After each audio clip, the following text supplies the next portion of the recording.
Hey guys, it's Mizzy, and I'm a mixed girl in a mixed up world. Today I have a special guest. Her name is Megan. And how are you doing tonight, Megan? I'm doing good. How are you? I'm pretty good. Thank you for joining me on my show. Thank you for having me. Why don't you tell us a little bit about yourself? So I'm Megan, and I'm a teacher in the Midwest at what is called an urban high school. I hate that term. It is the largest high school in my state and very diverse.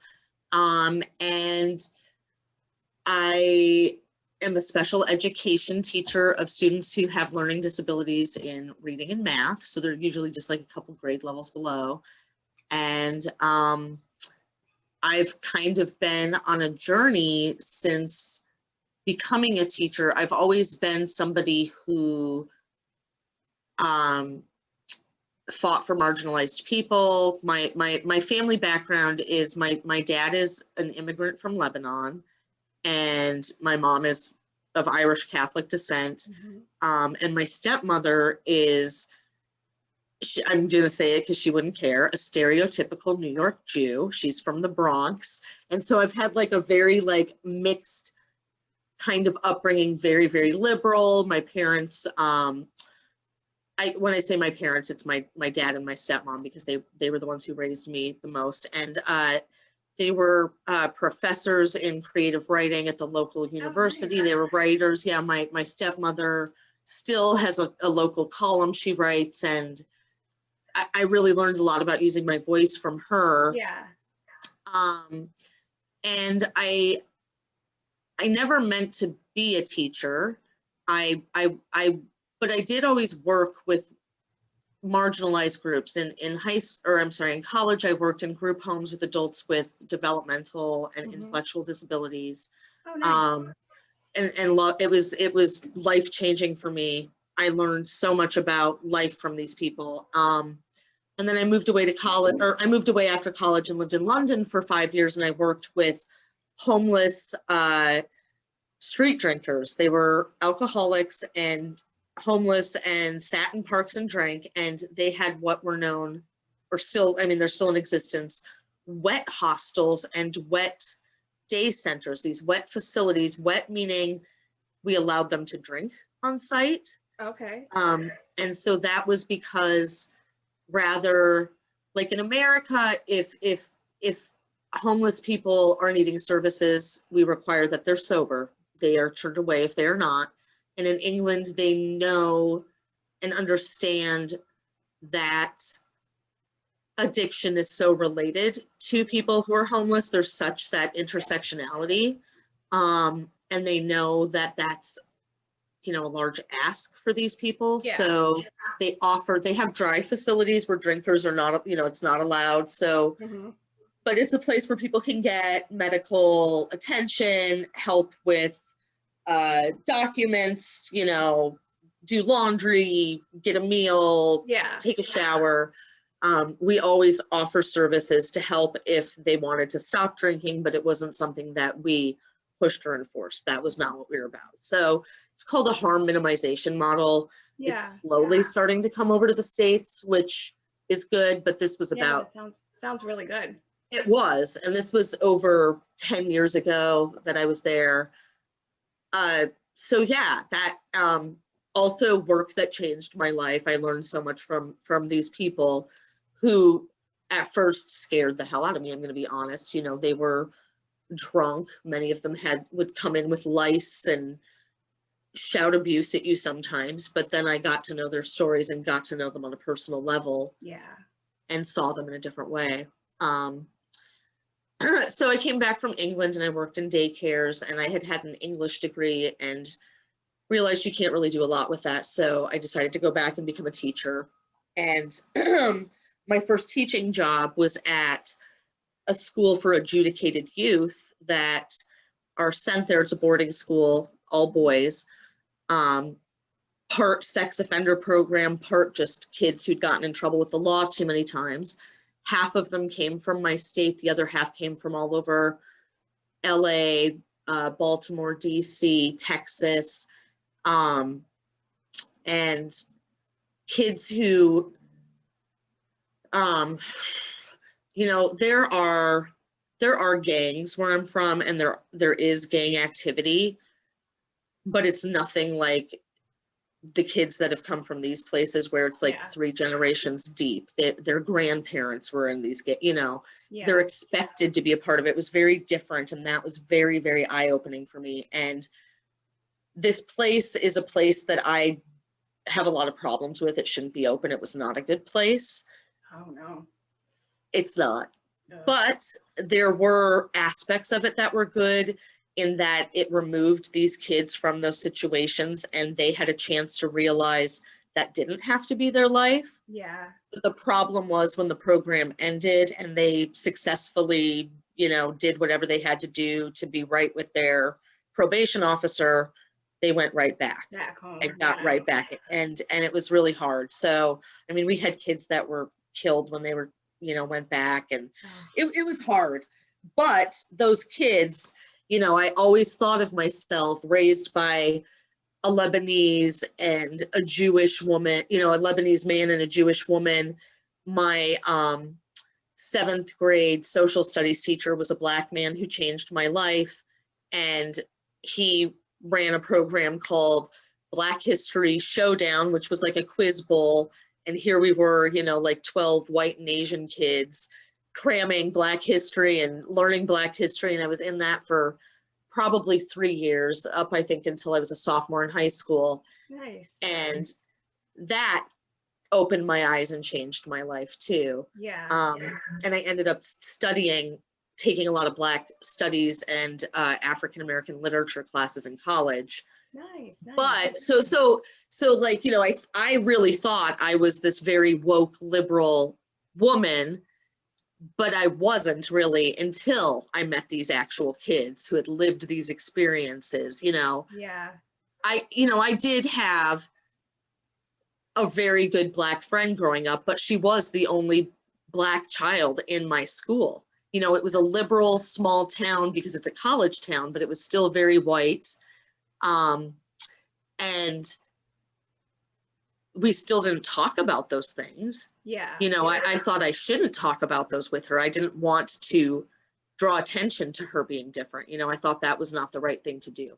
And so really getting to know these kids and, falling in love with these kids and hearing their stories and having very open, vulnerable conversations, that was what really woke me up.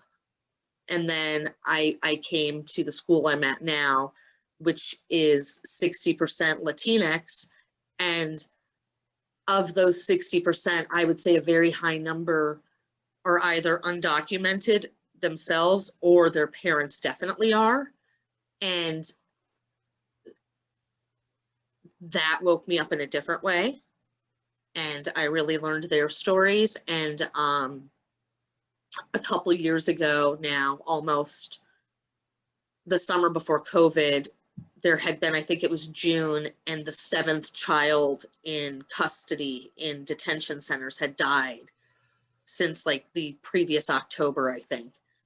And I was sitting on my porch, in my great neighborhood, in my beautiful backyard, watching my, he was 3, I think at the time, 3-year-old son play in the sprinkler, and I just lost it. I saw him and I saw the faces of all my students, and that's when I really understood white privilege. I knew what white privilege was. I knew that I wasn't in fear for my life when I got pulled over. I knew I wasn't followed by police. I knew my students were. They told me these stories. I knew about it, but I guess I didn't really believe that I could do anything to make a difference. Mm-hmm. And so I started getting involved in immigration activism, and got involved with a group called Moms Against the Camps, and we did a lot of stuff. And then out of that, I started a group with a couple other teachers at my school called Students Against the Camps. And it was great. We did. I have some students who are poets that performed amazing poetry. We had demonstrations at the Capitol building, which is in walking distance of our school. We hand delivered a letter to the governor. And so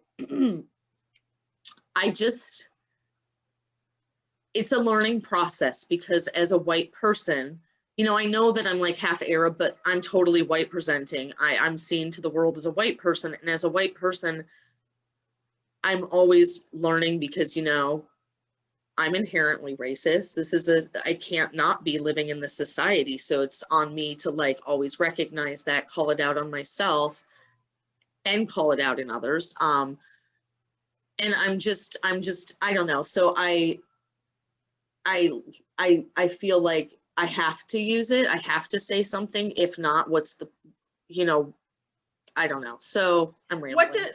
Speaking of white privilege, what do you think white privilege means to you? Like what, you know, I know you kind of touched upon it, but, you know, for people who don't really understand what white privilege is, what do you say that it is?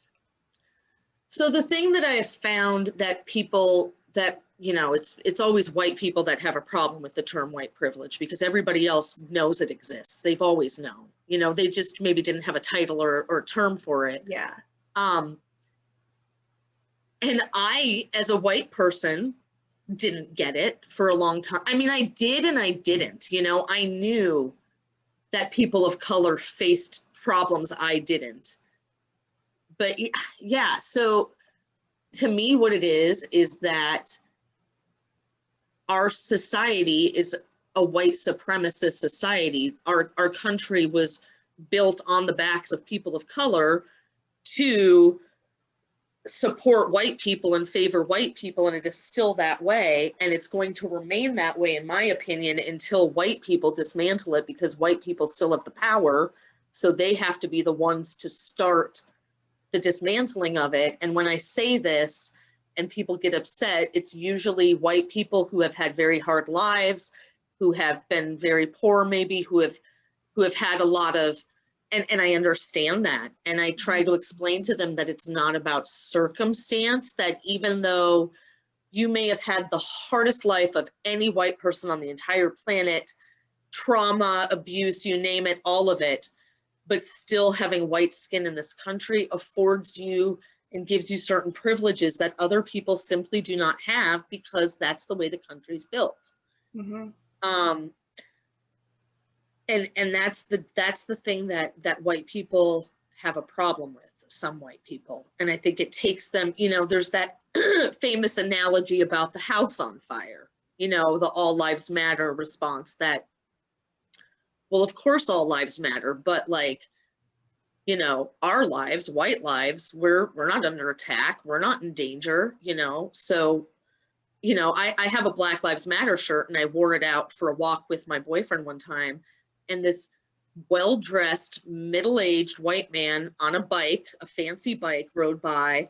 And as he rode by, I thought, oh, he's going to say hi. And he said, all lives matter. And I was like, and so I shouted back, that's why you should be so upset about what's happening to Black people in this country. Like, that's just, you know, because, and the whole house on fire, like, all houses matter, but are you going to spray all of them down with a hose if only one's on fire? You know, like, but, you know, today on TikTok, I had a woman that commented, I made a post about, like, remember, you know, Black Lives Matter, love is love, blah, blah, blah, blah, blah. I said, we're living on stolen land. And she said, well, if we're living on stolen land, why don't you donate your house to an Indian and move to Europe? And I said, oh, do you think somebody from India wants to come live in America?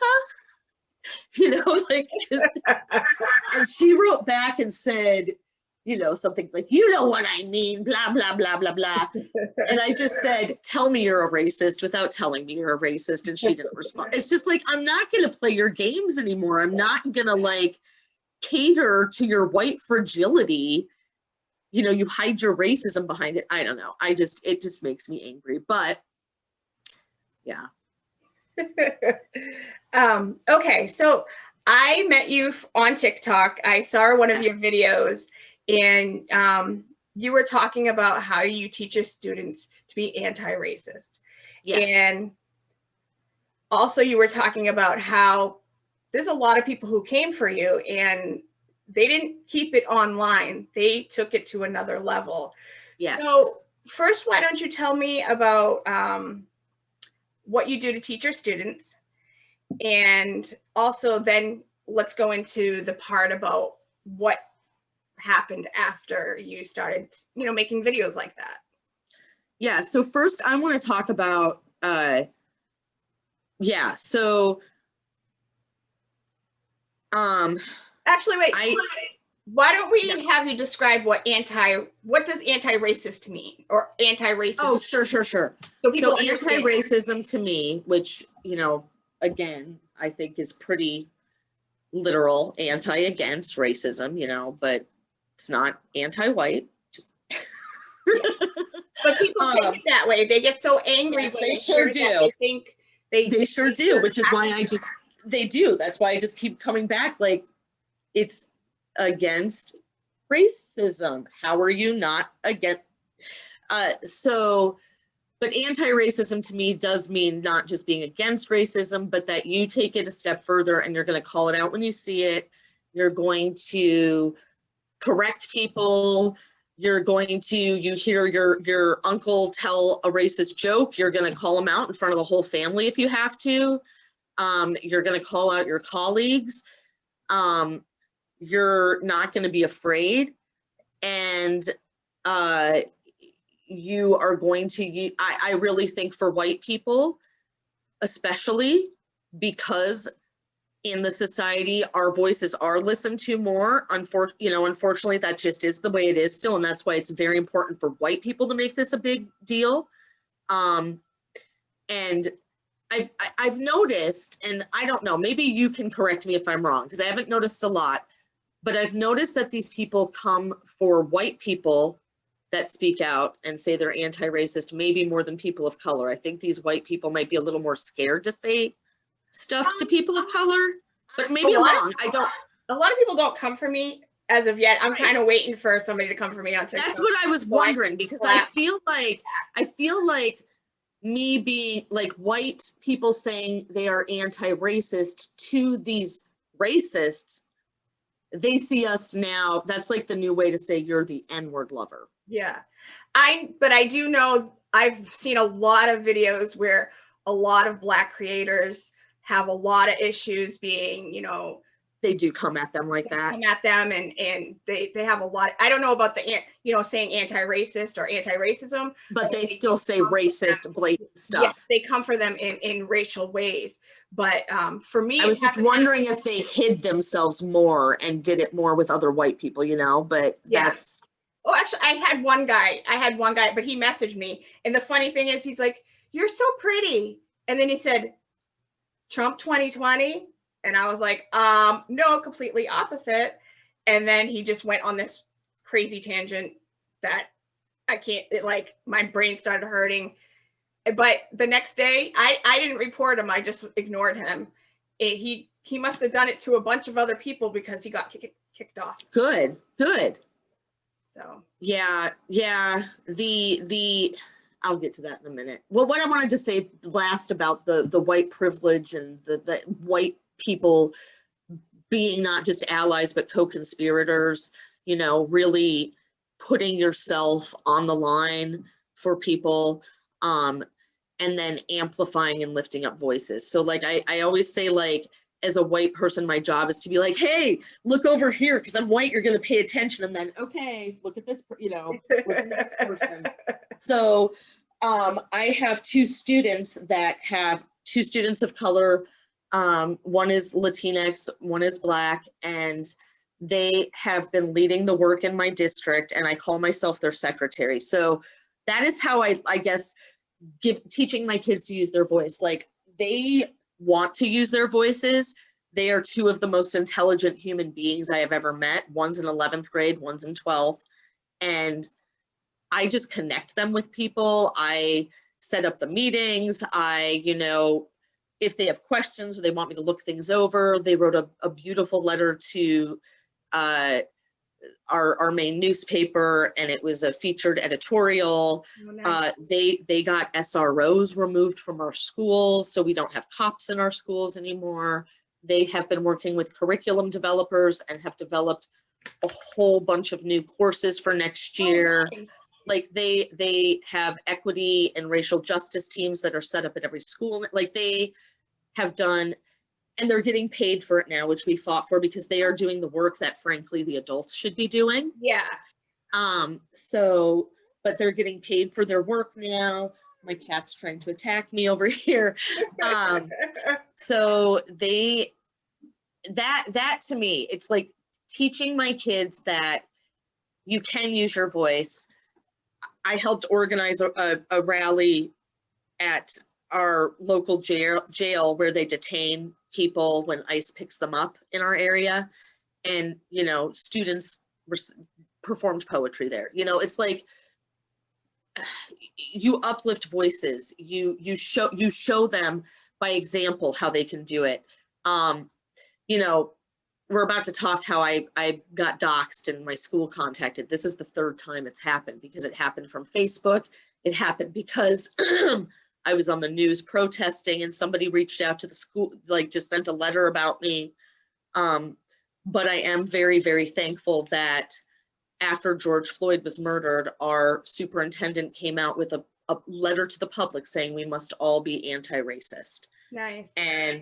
And they are, you know, my students that I talked about have met with not only the city council members, but the school board members and all of the district level administrators. And they are doing this work. So that is what I think being a white anti-racist is that you help as much as you can. And if you can't do it with your actions, you do it with your pocketbook, you know, you support good causes. You'd be a co-conspirator, not just an ally. Yeah, sorry. Yes, you must be doing something right if they keep coming for you. Yeah, I'm pissing them off. Because they, you know, so what they contacted your school? What did they say to your school? And you know, to be honest, I don't know if they ever actually did, because my administrator said that he had not been told. There were comments that said, there was one that I'm paraphrasing, but it said something like, oh, she doesn't even know it. She's about to get canceled. There's a meeting for concerned parents Tuesday night. And I'm thinking, you guys are from all over the world. Do you even know, like, do you even go to my, you know? And so I was transparent as soon as I found out it was happening and sent my original video to my administrators, my principals. I let them know what was going on. And because I had been a woman on TikTok got upset with me because I was, again, talking about being an anti-racist teacher, and I noticed she had Jesus and Christian stuff all over her page. And I said, well, Jesus was a brown-skinned radical who fought for marginalized people. And if you don't feel the same way, you know, then you're not being a good Christian, and maybe you need to get a "What would Jesus do" bracelet to remind you. And she wrote to my principal and said I was discriminating against her for being a Christian. And my principal's like, is this a parent? And I'm like, no, this is somebody from Facebook world. Like, this was on it's a really, really great Facebook page called Woke Kindergarten that this woman runs, and she makes lessons for kindergartners, but they're so amazing. And she made one about the Capitol invasion that I used with my high schoolers. Oh, wow. And I commented on it and said, this is great. I'm going to use it with my high schoolers. Yeah. And I got tons of abuse on that. And this woman from that. And so I had to explain to my principal, like, I don't know who this woman is.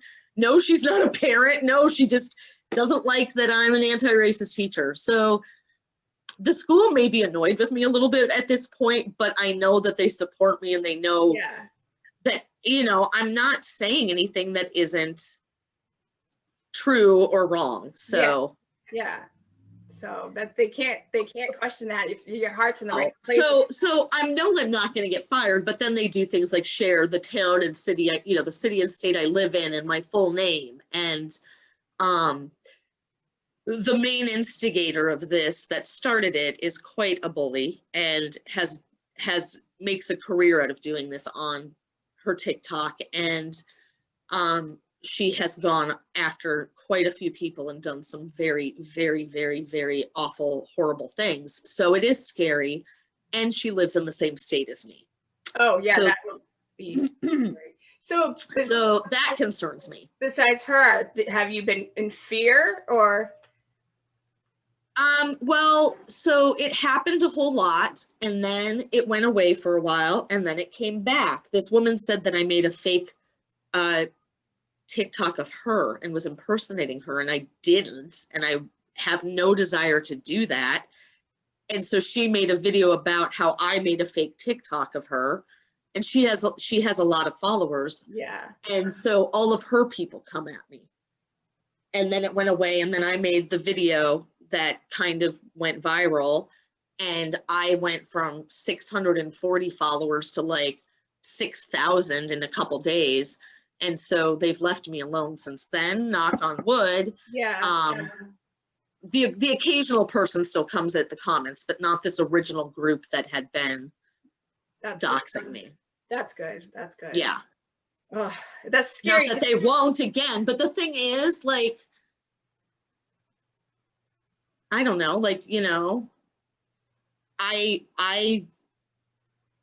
know where this person lives too. So if anything was to, Yeah. you know, I can contact the police. Yeah. And she would be the first person they would go to because you have the receipts of what she's done. Yep.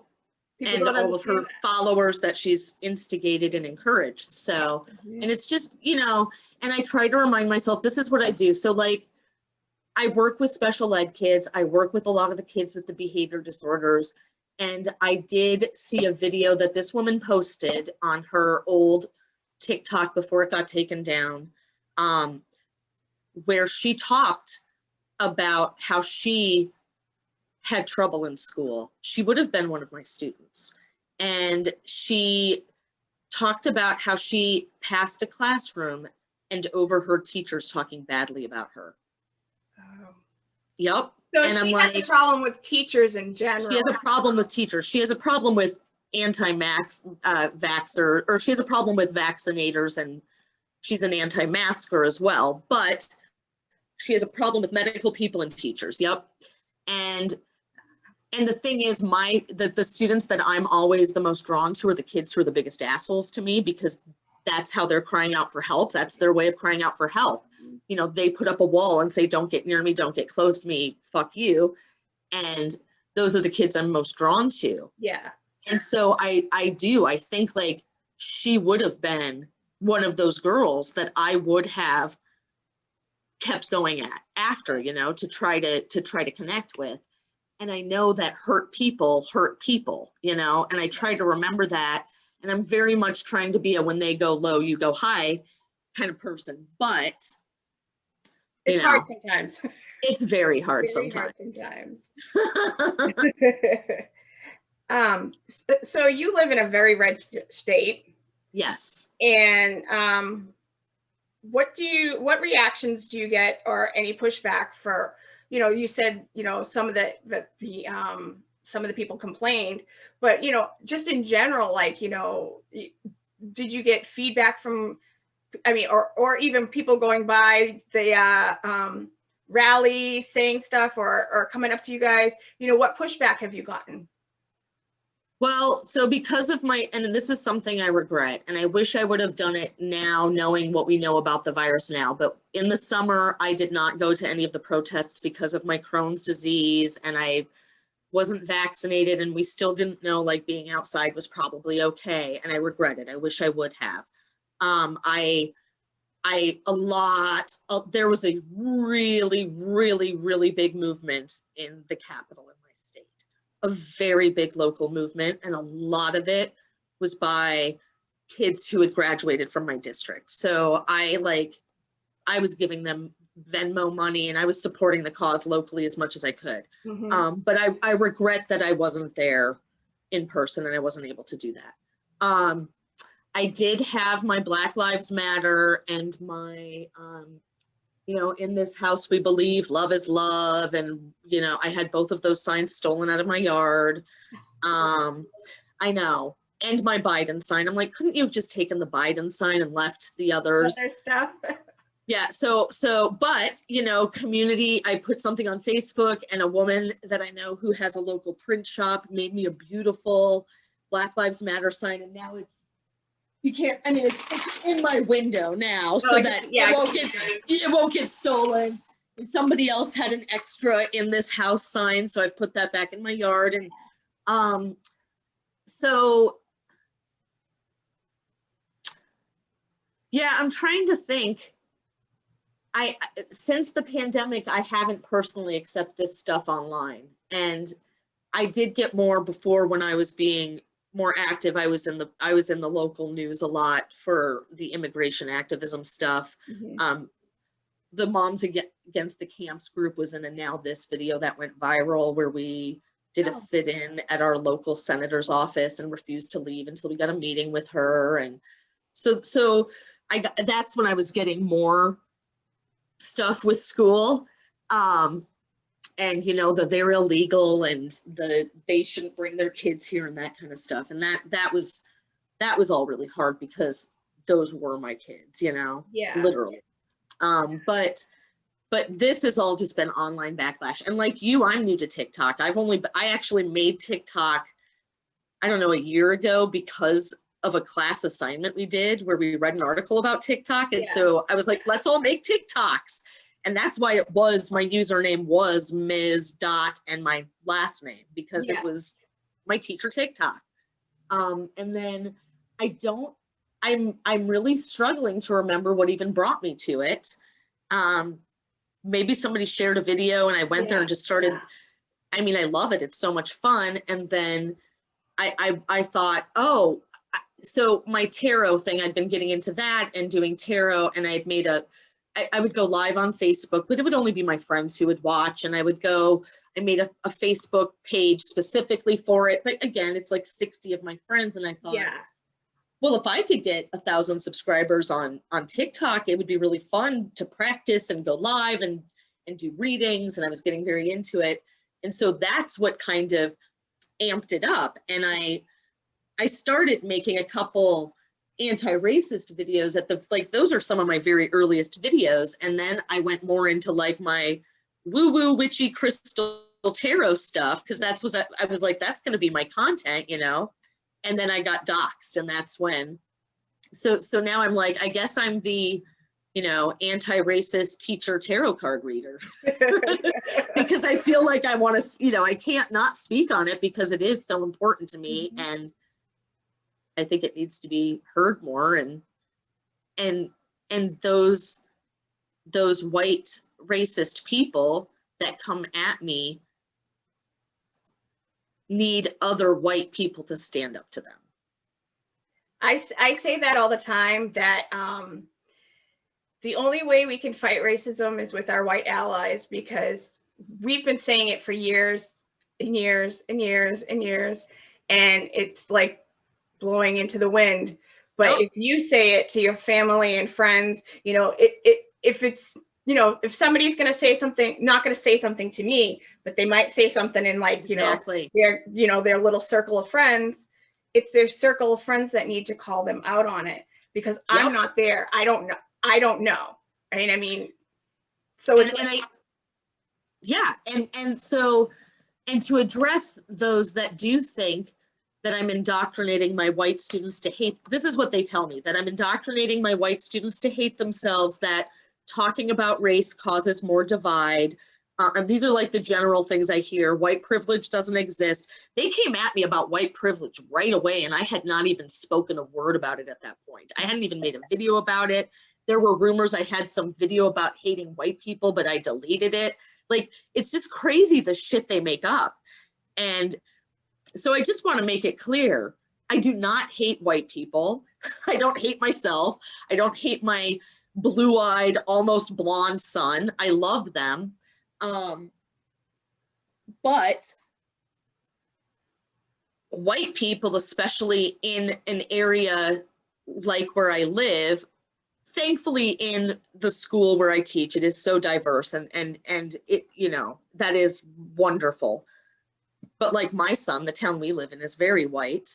It is very important that I teach my white students that what white privilege is and how to use it, and why it's important to use it to speak up for their classmates, their friends. And the other thing that I compare it to with the guys is I'm like, you need to do the same thing when you hear guys saying like, oh, look at her tits. You know, you need to do the same thing when you hear guys talking about women, because it's the same. Men need to be the ones to stop rape culture. Yes. Why do women have to be the ones to always protecting ourselves? Oh, you can't wear that. Oh, call when you get home. Oh, carry mace. You know, don't lead them on. Don't giggle. Don't accept a drink from them. Oh, but you know, if they come on to you, be polite because you don't want them to get upset. When no, we should be just teaching our men about consent and, hey, not raping. And so it's, I always draw that similarity between being an anti-racist, because it shouldn't be on the people of color to change this society, just like it shouldn't be on women to change that, because it's a man problem and it's a white people problem, really. Yeah. And we all need to work together. And I think also I think right now, even though what's going on, say with like the Asian community right now, we're finding out that we need to work together. You know, all of us who are minorities, we need to work together. We can't let the white supremacist culture to push us apart. If we work together, we're stronger together. And we also need our white counterparts to be with us. Yep. Yeah, exactly. Yep. And that's the thing too. Like, what it all comes down to is fear of differences, fear of, you know, the unknown or people you don't know. Yeah. You know, and basing everything you know on stereotypes that you learn from TV or whatever, you know. Yeah. And you're right, like the only way we do get past that is by having conversations like this, by getting to know people, you know, getting to hear stories, you know, learning about people's journeys. Yes. Yes, definitely. You know, so that's why I started this. That's why I started this, because of my health issues. I cannot be out. I've done, you know, I went to a couple rallies this summer, but they were like small ones in my town. I didn't go to any of the bigger rallies like that, you know, in Boston. And it's like I needed something to try to change something. And I felt like if I could change one heart, one mind at a time, that person could help change another person. And by people hearing other people's stories, they get to empathize with people. And somebody might not relate to me, but they might relate to you. And they might hear what you say, saying what your experiences are and what you're doing, to say, you know what? She's right. I need to change my ways. Yeah. And the other thing, I think that white people are so like, I'm not racist. I'm not racist. And it's okay to be like, no, we are. Like, we can't help it. We were born in this society too. We were born in this society that favors us. The difference is, it's worse to say you're not, and ignore it. It's better to be like, you have to hold yourself accountable when you have biased thoughts or a stereotype jumps into your head, or you make a thought. You have to hold yourself accountable. And I ask my students to hold myself accountable too, because, you know, I don't want to be a white savior. I don't want to be, you know, that is not what I want to be, the opposite of that. And that's my fear, because I do feel like it's a thin line you walk as a white person. And so that's why I'm just always like trying to encourage them how to use their voices, and to know that I'm in their corner and that I'm fighting for them too, and knowing how important my role is as a white person in it, and teaching my white students that as well. Yeah, definitely. I agree. There is that fine line where you don't want to push, you know, but it's better to go over that line and be said, you know, told, hey, chill back a little. Then, and I tell my students that, I'm like, you know, I don't want to be a white savior. I tell them that, like, I'm honest and open with them, because that's the other thing. You have to be, and a lot of teachers aren't ready or wanting to do that. It's too uncomfortable. You have to be comfortable with being uncomfortable, and you have to be vulnerable and open and honest. Yeah. And if we want young people who are going to be the change, you know, they're coming up, they have to be open and honest and vulnerable, and they need to see adults model that for them. Yes, definitely, definitely. Like I said, we have to work together. We all live in this country together. And if we want to have a better country and people to be happier and not this tension, I mean, right now, there's so much tension. And if we could work together. And I don't know how, but see, the people that want to work together are working together. That's the problem, because we have these people, and I'm just going to be honest, that have drunk the Donald Trump and the QAnon Kool-Aid, and they really believe this shit. And it's like a cult. And I don't know, like, I can tell people to watch 13th until I'm blue in the face, but they're not going to watch it. Yeah. Because 13th is a movie that every white person needs to see. I've watched it like 3 times, and every time I get something new out of it. Like, that alone was so, again, for this person who thought I was so woke, that again is so eye-opening. And you know, I used to just end things on Facebook by dropping the link to 13th from YouTube and just saying, watch this, and I'd love to talk to you after. And usually it shuts them up, but I know they're not watching it. Yeah. You know, me and 2 other teachers lead an anti-racism staff discussion every Friday morning. That's a casual drop-in. Anybody can come, and it's awesome. But again, it's always the same people. The people that really need to hear it, they're still, you know, how do we get to them? I don't know. If I knew that, I don't know. I mean, that's my goal, is to try to find some people who are open to that conversation. But right now, I'm just concentrating on the people who are allies and people of color, so I can get, you know, a good amount of interviews out there, so I can have a catalog for people to watch, and then kind of try to talk to some, you know, conservatives that are open to I don't want it to turn into a brawl on our no, because you know, I can get really mouthy, and I don't want, and that's not what this is about. Yes, and it doesn't fix it. Us fighting, we won't hear each other. We'll be talking past each other, and I want to sit down and have a real conversation with people. And I think that's the thing too, is I think those people do need to be at the table and listen to people's lived experiences. They have to hear it. And that is the thing that I've been talking about at school, because, you know, there are teachers in our district who are definitely racist and should not be teaching. And they've been there for years and years and years. And, you know, they've been reported up the wazoo, but it's not easy to get a teacher fired, right? Yeah. And so, but I also, on the other hand, I've had the conversation where I'm like, most people don't go into teaching because they're assholes. Most people go into teaching because they do like kids. They want to see kids succeed, and they want what's best for kids.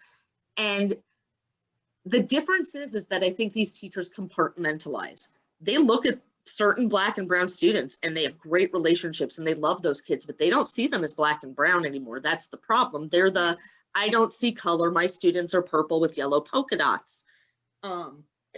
And so and again, this is the thing. It's like, the work shouldn't be on people of color. This work, they're exhausted. They've been screaming, like you said, 400 years, and nobody is still listening. But I do know, I've talked with my 2 students that have been working with me, and I said, I do think, unfortunately, and I know this is putting the work on you, so if this is not okay, you know, let's talk about it. But I think when these teachers would hear lived experiences from their students that they care about already, hearing that from them is going to wake them up. And they're going to be like, oh my God, you know, this is what, you know, like, this is what's happened with you. This is your story. This is what you've been through. That, because we had a similar conversation in a mandatory adult group meeting where it was small groups, and one of the people that was in it is a teacher that I feel probably voted for Trump and has those views. And one of the other staff members in the group was a Black man, and a white teacher was sharing about how he used to teach in Mississippi, and other white colleagues would say racist things to him. And he was very uncomfortable and didn't have the nerve to stand up to them, and just was like, and felt really uncomfortable about it. And we were talking about that, and he was, you know, saying, I was wrong. I should have said something. And the Black man in the group spoke up, and he said, I'm uncomfortable every single day of my life. And it was like this whoa moment for everybody in the room, because everybody else was white. And this teacher, not the same one from the Mississippi, he's very liberal. He is a trans child, but the one that I thought is a Trump supporter said, oh my gosh, I never knew you felt that way. I am so sorry. I don't ever want you to feel that way. That's terrible. And I think it was a real aha moment for this teacher. And that's why I think, at least for my students in my school, I think that would be a helpful way for them. That's going to be more important for them, and teach them more about anti-racism and why it's important than reading an article or watching a documentary or talking with other teachers. Yeah, maybe that's what it was. Maybe. Or just like that situation, it's the right person, the right time, says the right thing to snap them. Yes, right. You know, wake them up from whatever. And that was a wake up moment, and it was good. Well, do you have anything else that you wanted to touch upon before we end this? I don't think so. Just that, you know, yeah, white people need to be comfortable with being uncomfortable and do the right thing. And Black people are willing to sit down and have the conversation. We don't want to have to teach people, because there are ways for you to learn on your own, like you said, exactly, with teeth and stuff. But if you want to sit down and have a genuine conversation and find out what it's like to walk in our shoes, we will gladly sit down and, you know, crack a beer or whatever. Well, not me, but crack a beer. Have a glass of wine, whatever. A metaphorical beer. And have that conversation, because there are conversations that need to be had, and nothing will change until we have them. 100%. And that you have to see color, because to not see them is to ignore all of those experiences that come with that. Yes. We're all, you know, shades of different colors, and that's beautiful. So it'd be boring if we were the same. My skin is part of me, so I want you to see me. I want you to see my color. I just don't want you to treat me less than because of my color. Yep, exactly. That's right. Okay. Well, we're going to end it right there, because we've had a wonderful conversation. And thank you for coming on and sharing your views and telling me all about your students. And thank you for having me. You're welcome. You're welcome. I'm glad you're doing this. It's awesome. And I'm Mizzy, and I'm a mixed girl in a mixed up world. You guys have a great night.